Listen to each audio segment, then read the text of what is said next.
Hello everyone, मैं विकास आपका स्वागत करता हूं।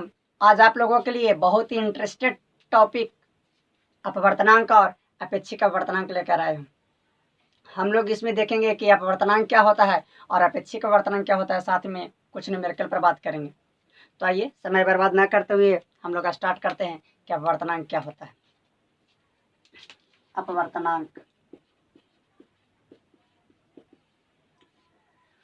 हम जानते हैं कि जब प्रकाश की किरण एक माध्यम से दूसरे माध्यम में जाती है तो अपने मार्ग से विचलित होती है, मुड़ जाती है। जब प्रकाश की किरण एक माध्यम से दूसरे माध्यम में जाती है तो यहाँ पर जो मुड़ने की क्षमता जो होती है, एक माध्यम से दूसरे माध्यम में जो प्रकाश की किरण जाती है तो प्रकाश की किरण को मुड़ने की जो क्षमता होती है, उसी क्षमता को, उसी कैपेसिटी को हम अपवर्तनांक कहते हैं। डायग्राम के माध्यम से देखिए, जैसे मान लेते हैं कि ये हवा है और ये आपको पानी है। ये हवा है और ये आपको कांच है। तो जब प्रकाश की किरण हवा से पानी में आती है, हवा से कांच में आती है, तो यहाँ पर दोनों में एक घटना देखा जाता है कि अपने मार्ग से विचलित होती है। तो अब प्रश्न उठता है कि यहाँ पर ये आपका अभिलंब है और यह अभिलंब है, तो अब प्रश्न उठता है कि किसमें ज्यादा अभिलंब की तरफ मुड़ेगा। क्या हवा से पानी में आएगी तो अभिलंब की तरफ ज्यादा मुड़ेगा, या हवा से कांच में जाएगी तो अभिलंब की तरफ ज्यादा मुड़ेगा?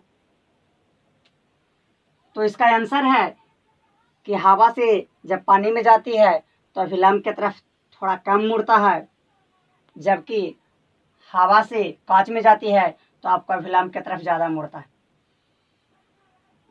तो ये मुड़ने की जो क्षमता होती है, जितना मुड़ रहा है, जितना मुड़ने की कैपेसिटी है, इसमें ज्यादा मुड़ रहा है, इसमें कम मुड़ रहा है, इस कैपेसिटी को ही हम अपवर्तनांक कहते हैं। ऐसा क्यों होता है कि किसी में ज्यादा मुड़ता है और किसी में कम मुड़ता है? इसका कारण ये है कि अलग अलग माध्यम में प्रकाश की चाल अलग अलग होती है। तो जिसमें प्रकाश की चाल ज्यादा होगी उसमें आपको विचलन, डिविएशन कम देखने को मिलेगा, जबकि जिसमें कम होगा उसमें ज्यादा देखने को मिलेगा। तो अपवर्तनांक को इस प्रकार से परिभाषित किया जाता है।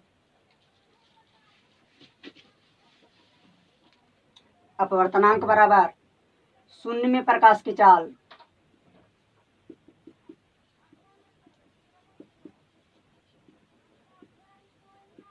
इसे C से सूचित किया जाता है, और उस माध्यम में प्रकाश की चाल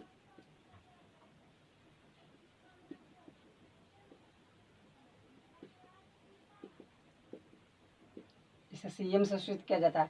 कि अनुपात को ही हम अपवर्तनांक कहते हैं। अपवर्तनांक क्या है? एक रेशियो है, अनुपात है। आप प्रश्न उठता किसका किसका अनुपात है? तो शून्य में प्रकाश की चाल अर्थात हवा या निर्वात कह सकते हैं। शून्य, हवा, निर्वात। शून्य में, हवा में, निर्वात में प्रकाश की चाल और उस माध्यम में प्रकाश की चाल के अनुपात को, किस माध्यम में जिसका अपवर्तनांक हमें निकालना है, उस माध्यम में प्रकाश की चाल के अनुपात को ही हम अपवर्तनांक कहते हैं। इसे अपवर्तनांक को n से सूचित किया जाता है और n बराबर C/cm, जहाँ C शून्य में प्रकाश की चाल और C का मान आपको पता है 3 लाख किलोमीटर प्रति सेकंड,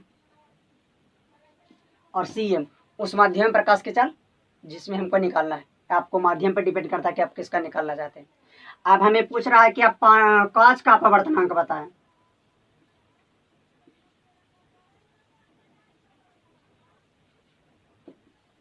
कांच का अपवर्तनांक पूछा जा रहा है। तो हम जानते हैं कि अपवर्तनांक की डिफिनेशन होता है n बराबर C/cm। तो n, आप किसका अपवर्तनांक निकाल रहे हैं? कांच के, तो यहाँ पे कांच लिख देंगे। तो हमारा डिफिनेशन इस तरह से हो जाएगा C/cm। m बोले तो उस माध्यम में, किस माध्यम में जिसमें हमें निकालना है, तो निकाल किस में रहे? कांच में, तो यहाँ m का जगह हो जाएगा कांच। अर्थात कांच का अपवर्तनांक बराबर शून्य में प्रकाश की चाल बट्टा कांच में प्रकाश की चाल। शून्य में प्रकाश की चाल हमें ज्ञात है 3 लाख किलोमीटर प्रति सेकंड। अब आई कांच में प्रकाश की चाल आपको 2 लाख किलोमीटर पर सेकंड। अब दोनों को काट दीजिएगा तो आ जाएगा 1.5। अब हम अपवर्तनांक की मात्रक की बात कर लेते हैं कि अपवर्तनांक का मात्रक क्या होता है। तो अपवर्तनांक की डिफिनेशन होता है n बराबर C/cm, अर्थात शून्य में प्रकाश की चाल। ए आपको क्या है? चाल है, तो चाल का मात्रक मीटर प्रति सेकंड। ए क्या है? ए भी एक प्रकार के चाल ही है, तो इसका भी मात्रक मीटर प्रति सेकंड। मीटर प्रति सेकंड, मीटर प्रति सेकंड कैंसिल हो गया, अर्थात अपवर्तनांक एक ऐसा राशि है जिसका कोई भी मात्रक नहीं होता है। इसके पास नहीं तो मात्रक होता और नहीं डायमेंशन होता है। अब हमसे पूछ रहा है कि आप पानी के अपवर्तनांक बताएं। पानी का अपवर्तनांक पूछ रहा है, पानी का अपवर्तनांक ज्ञात करें।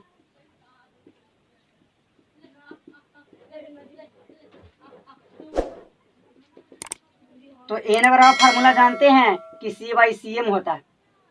हमें अपवर्तनांक किसका निकालना है? पानी का। तो यहाँ एन पानी हो जाएगा, सी और Cm एम उस माध्यम में जिसका हमको निकालना है, तो यहाँ हो जाएगा किसका निकाल रहे हैं? पानी। तो सी शून्य में प्रकाश की चाल होता है 3 लाख किलोमीटर पर सेकेंड और पानी में हमारा प्रकाश की चाल 2,25,000 किलोमीटर पर सेकेंड। अब दोनों को कैलकुलेट कीजिएगा तो आ जाएगा 4/3 अर्थात 1.33, चूँकि इसका कोई मात्रक नहीं होता है। यदि यह प्रश्न को उलट दिया जाए, जैसे आपको दे दिया गया है कि कांच का अपवर्तनांक, या कांच को छोड़िए, आपको दे दिया गया है, जैसे आपको बोल दिया गया है कि बेंजीन का अपवर्तनांक आपको दे दिया गया है कि 1.5 है, 1.5 है। बेंजीन का अपवर्तनांक आपको बता दिया गया कितना है? 1.5। आपसे पूछा जा रहा है कि बेंजीन में प्रकाश की चाल बताएं। प्रकाश की चाल बताना है किसमें? बेंजीन में। तो हम जानते हैं कि अपवर्तनांक का फार्मूला होता है C/Cm। चूंकि हम अप्लाई किसके लिए कर रहे हैं? किस माध्यम के लिए? बेंजीन के लिए। तो सभी में बेंजीन लगा देंगे, NbC/Cb, अर्थात बेंजीन का अपवर्तनांक बराबर शून्य में प्रकाश की चाल बट्टा बेंजीन में प्रकाश की चाल। बेंजीन का अपवर्तनांक हमें 1.5 दे दिया गया है, सी शून्य में प्रकाश की चाल ये हमें ज्ञात है 3 लाख किलोमीटर पर सेकेंड, और पूछ रहा है बेंजीन में प्रकाश की चाल। क्रॉसिंग रेल गुना करेंगे तो 1.5 Cb बराबर 3 लाख। यहाँ से अगर काट दें तो 1.5 दूनी 3, अर्थात Cb बराबर 2 लाख किलोमीटर पर सेकेंड। अर्थात बेंजीन में प्रकाश की चाल जो हो गया आपको हो गया 2 लाख किलोमीटर प्रति सेकेंड। तो कुछ माध्यम है जिसका अपवर्तनांक हम दे रहे हैं, आप उसमें प्रकाश की चाल हमें कमेंट कीजिएगा। जैसे आपको हीरा का अपवर्तनांक 2.42 है, इसमें प्रकाश की चाल आप याद कीजिए। पानी का अपवर्तनांक अभी निकाले हैं 1.33, कांच का अपवर्तनांक आपको 1.5 है, और आपको तारपीन का अपवर्तनांक 1.47 है। आप इन चारों में प्रकाश की चाल निकाल कर हमें कमेंट कीजिएगा। अब हमारा अगला टॉपिक जो है वो है आपको रिलेटिव रिफ्रैक्टिव इंडेक्स, अर्थात अपेक्षिक अपवर्तनांक। तो आइए अब हम लोग बात कर लेते हैं कि अपेक्षिक अपवर्तनांक क्या होता है।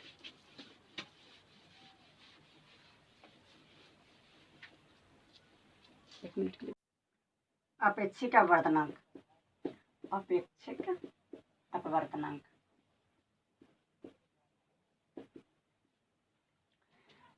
मान लेते हैं कि ये माध्यम 1 है और ये माध्यम 2 है, माध्यम 1 और माध्यम 2।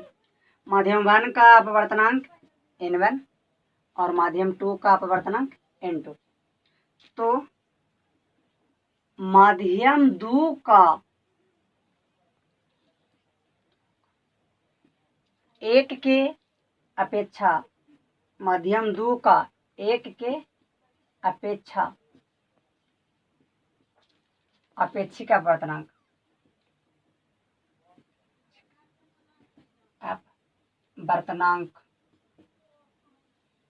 को N2 से सूचित किया जाता है।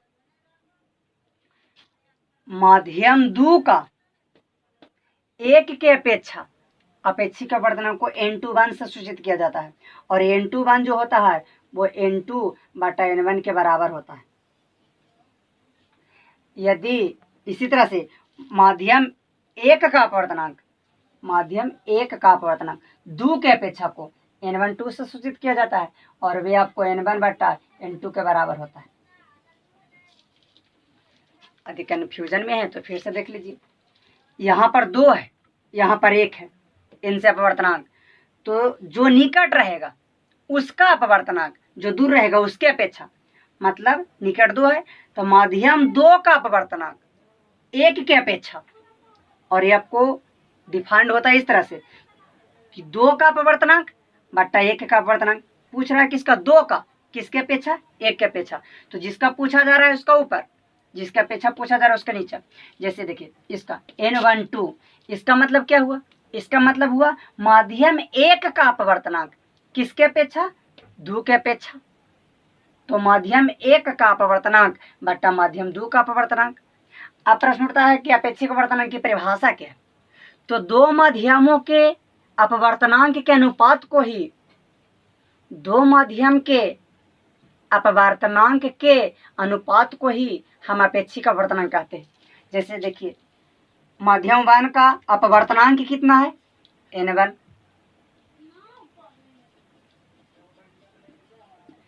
N2 क्या है? माध्यम 2 का अपवर्तनांक है। तो N2 बट्टा N1 और N1 बट्टा N2, इसी को ही हम अपेक्षिक अपवर्तनांक कहते हैं। N2 बट्टा N1 मतलब माध्यम 2 का माध्यम 1 और अनुपात 1 के अनुपात को, ये क्या लिखा हुआ है? ये लिखा हुआ है आपको कि माध्यम 2 और माध्यम 1 के अनुपात। ये लिखा हुआ है माध्यम 1 का अपवर्तनांक और माध्यम 2 के अपवर्तनांक के अनुपात। तो ये आपको अपेक्षिक चीज है। जैसे हमको यहाँ लिखना पड़ेगा N21, इसका मतलब हुआ कि माध्यम 2 का अपवर्तनांक 1 के अपेक्षा, तो माध्यम 2 का अनुपात बटा माध्यम 1 का अनुपात। ये आपको N1/N2 है, तो ये आपको लिखा जाएगा N12, मतलब माध्यम 1 का अपवर्तनांक किसके अपेक्षा? 2 के अपेक्षा। तो आपको किस तरह से डिफाइंड होगा? N1/N2 होगा। तो अपेक्षिक अपवर्तनांक किसे कहते हैं? 2 माध्यम के अपवर्तनांक के अनुपात को, इस माध्यम और इस माध्यम के अपवर्तनांक के अनुपात को हम अपेक्षिक अपवर्तनांक कहेंगे, या इसी माध्यम के अनुपात को हम अपेक्षिक अपवर्तनांक कहेंगे। अब हम इसको चाल के संदर्भ में लाना चाहेंगे। जैसे देखिए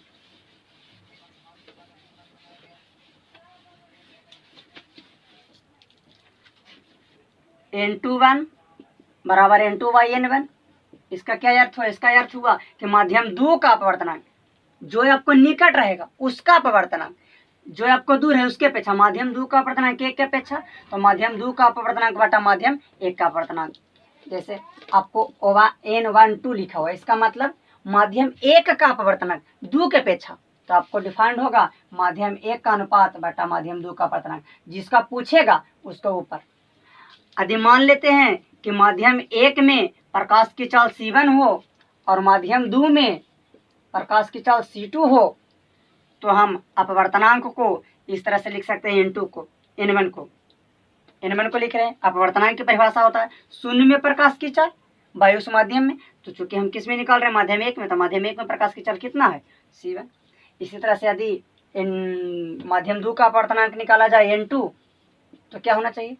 माध्यम 2 में शून्य में प्रकाश की चाल बाई माध्यम 2 में प्रकाश की चाल।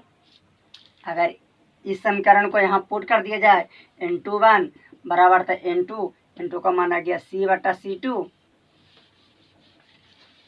और N1 का मान आपको आ गया बट्टा में N1 का मान आ गया C/C1।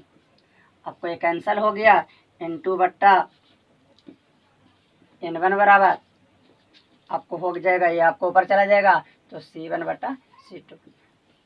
इसका मतलब क्या हुआ? इसका मतलब ये हुआ कि माध्यम 2 का अपवर्तनांक 1 के अपेक्षा, यदि हम चाल के संदर्भ में बात करेंगे तो माध्यम 1 में प्रकाश की चाल बटा माध्यम 2 में प्रकाश की चाल। ये आपको C1 माध्यम 1 में प्रकाश की चाल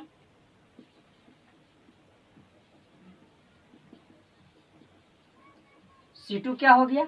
माध्यम 2 में प्रकाश की चाल।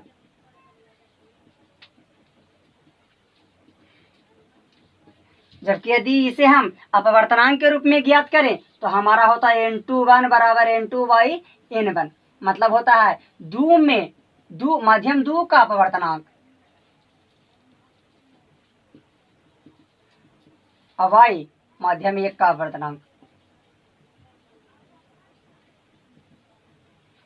तो यदि प्रकाश की चाल के संदर्भ में बोलता है तो आपको माध्यम 1 में प्रकाश की चाल बाई माध्यम 2 में प्रकाश की चाल के अनुपात को हम रिलेटिव रिफ्रैक्टिव इंडेक्स यानी अपेक्षिक अपवर्तनांक कहते हैं।